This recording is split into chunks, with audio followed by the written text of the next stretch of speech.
Hi, I'm Paul Perdue, the infrastructure nerd. And I'm Mary Jo Boyd, a legal technologist. You know, I could take you to desks of people in some of our clients' firms that can get to a certain matter or a certain user folder in Worldox just like that, quick as can be. But isn't there an easier way to get them to get right down to the documents, though? I get the clients, but what about just getting right to a specific document? Well, there are some advanced search techniques built into Worldox that you can utilize to get straight to a certain document, or at least a much shorter list. Can you show us some of those? I sure can. So we all know how to go into direct access, choose a cabinet like client files, choose somebody like Purdue Law Offices in a certain matter, and get to the list of all the documents. The problem is, sometimes the documents we want to find, maybe we don't know where they are, or maybe they're spread across different clients or different matters for the same client, or different cabinets even. And so that's what I call the big binoculars are. Don't confuse them with these small binoculars. Those simply control what you're searching for in this box here. But the big binoculars will take you eventually to a list of fields that you can search on. Now, most of you have what we call search templates set up. So you get to choose on your way in whether you're searching clients, or we have a cabinet called email, or we have another one called office. I'm going to go into clients, and I'm going to search for Purdue Law in here. And I can do the same thing. I can type Purdue, and I can type matter 00, and I have drop downs to help me select these things. But I can also search for text and file. I can search based on the name, and that's sometimes also referred to either as the description or the title. So name, title, and description are all the same thing. I can search on doc ID, although it's quicker to just type a doc ID in here without coming into this search box. I can search on owner initials, who created the document. I can search on dates, like when it was created, when it was modified, or when it was accessed. I can search on doc type, author, and typist. So I could say, I want all the email correspondence from this client, this matter, where the author was Paul Perdue, but the typist was Mary Jo. And so I have a lot more power in here. I can go beyond the ability to simply say a client and a matter. Direct access simply lets me go down to the client matter level, and then I'm kind of on my own to search through that list. Now, a lot of times it's not as simple as I want a certain doc type, or I want a certain author, or I want a certain typist. And by the way, if you don't know this little white X in a black arrow, that will blank out that field. A lot of times you want to search for a certain word. And maybe you want it within a certain document, or I'm sorry, within a certain client or matter. Maybe you don't. So we're going to go ahead and clear these out too. And I can just search for the word pickle. Now let's see, do we have any documents in our system that have the word pickle in them? 61. I'm a little surprised. I guess I have a client that was in a pickle and wanted to get something done quickly. Now, when you search this way, and by this way I mean where you are specifying a word to search for within the file, you will get results. And paired with this view pane, that show you exactly where the word was found, both over here and over here. And in the actual list of documents, I'm looking for one that has more than one hit of the word pickle. While I have used the word pickle in 67 documents, apparently I've never used it more than once. But what this is showing me is that there's one occurrence of the word pickle. That's what this second number means. And I'm currently looking at the first occurrence.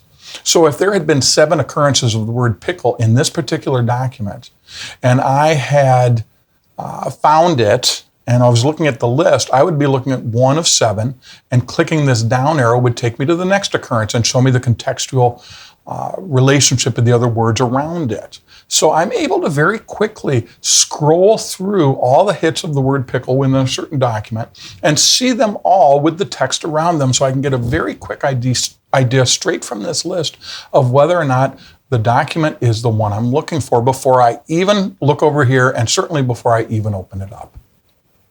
Now, let's go back in here. When you go back to find, and you've already done a search, it'll ask, do you want to modify your last active search, which we'll do so I can show you, or do you want to start a new search? I'm going to say modify last active. And it just takes me back here. Now, I could say I want pickle and Bob. Why you would search for the words pickle and Bob together, I don't know. But I have a feeling we're not going to find them. Well, no, we have 3 documents that have the word pickle and the word Bob. They're very old and they're text files, so they're not coming up right in here where I can see the contextual relationship because they're not Word files, they're not PDFs. But let's go back here and modify our last active search. Now, what I want to make clear is you really in JX4 should not be using and. You should be using the ampersand. And there are 3 operators here. You have and, which is represented with an ampersand. You have or, which is actually represented with this piping symbol. And I'm just going to have to explain to you that it's usually on a key that's above the enter key. It looks like a straight up and down, I'm going to move my cursor so you can see it. It looks like a straight up and down pipe, a straight up and down line. And sometimes on the keypad, it looks more like a colon because a lot of times on the keypad, they tend to put a little space in the middle. I don't know why, because it never comes out looking that way on your screen. It is also, for those of you know that a backslash is the one that starts in the upper left-hand corner and goes down to the lower right-hand corner. It's a shifted backslash, okay? So do a little looking, find your piping symbol because that means or. And we also have not. And that's actually represented, again, not with the word not, but in version GX4, they replaced these words with symbols and the exclamation point represents not. Now, why did they replace the words with symbols? Because if you are using the word and to represent a connection between one word and another, then you can't ever search for the word and. And sometimes people do want to search for the word and, or the word or the word not. And so instead we use these things to represent them. And just to review, and is the ampersand, or is the piping symbol, and not is the exclamation point. So they look like that. Ampersand, piping symbol, exclamation point. And so what this is saying, as I leave it, this is saying, I want every document that has the word pickle, but does not also have the word Bob. Now, perhaps a better example of when you'd want to do that is searching for a document that has the word Purdue, but not the word university. Or, for those of you who don't know what Purdue University is, perhaps Indiana. I want to search for any document that has the word Indiana, but not the word university. Obviously, if you were looking for Paul Purdue or David Purdue or Bill Purdue, but you're not looking for Purdue University and you do also happen to do work for Purdue University, let's say, then you would want to search for Purdue, not university. Okay? Now, what if you wanted any document that had either Indiana or Purdue?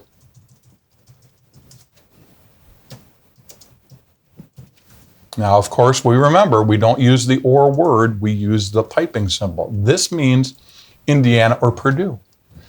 But what if we don't want Purdue University and we don't want Indiana University, we just want other occurrences of the word Indiana or other occurrences of the word Purdue? It gets a little complicated. Let me show you. Indiana, not university, or Purdue, not university.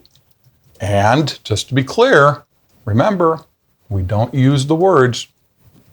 We use the exclamation point in this instance means not. Now it's scrolled a little bit. I think we can see it all at this point. Now what's wrong with this? Think about math and complex problems where you need to identify what to search for first versus what to search for later. We've got a whole bunch of different operators in there, and without these parentheses, Worldox doesn't know what order to do things in, and it's going to do things in its own order. So I'm going to take this and paste it out to Notepad just so we can all see it.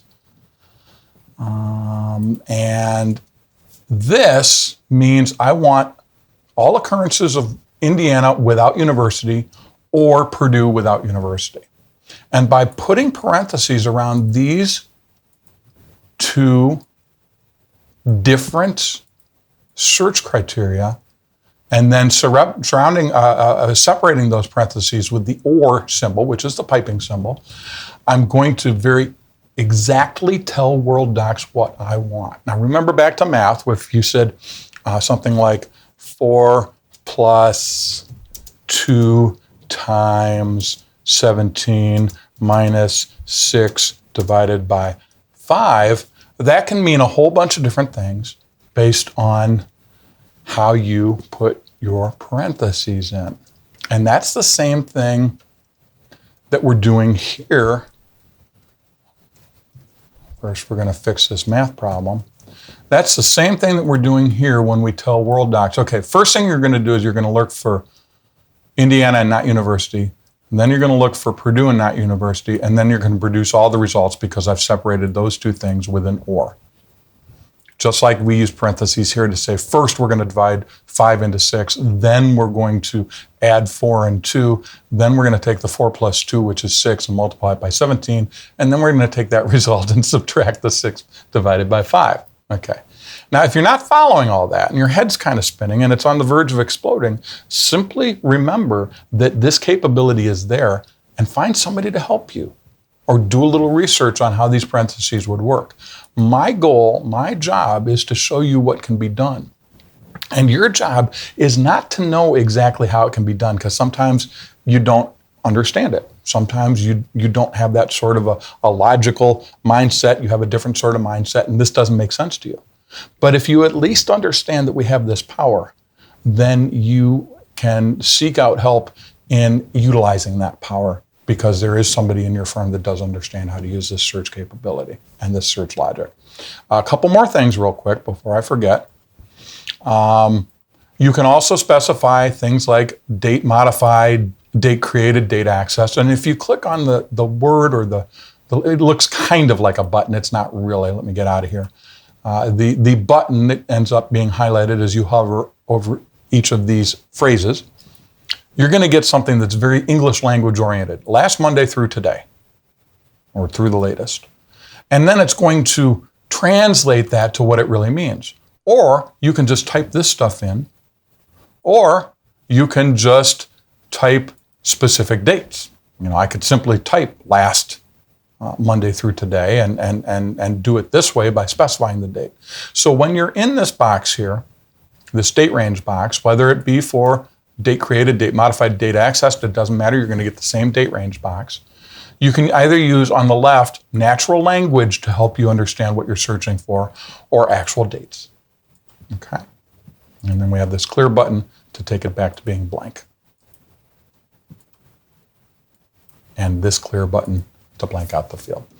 And that's it. That's how to do some of the more advanced search capabilities that are available to you in Worldox. Hope this has been helpful for you. So there you have it, some more advanced search techniques in the Worldox search window. And that's just one more way that we can help you worry less and practice more.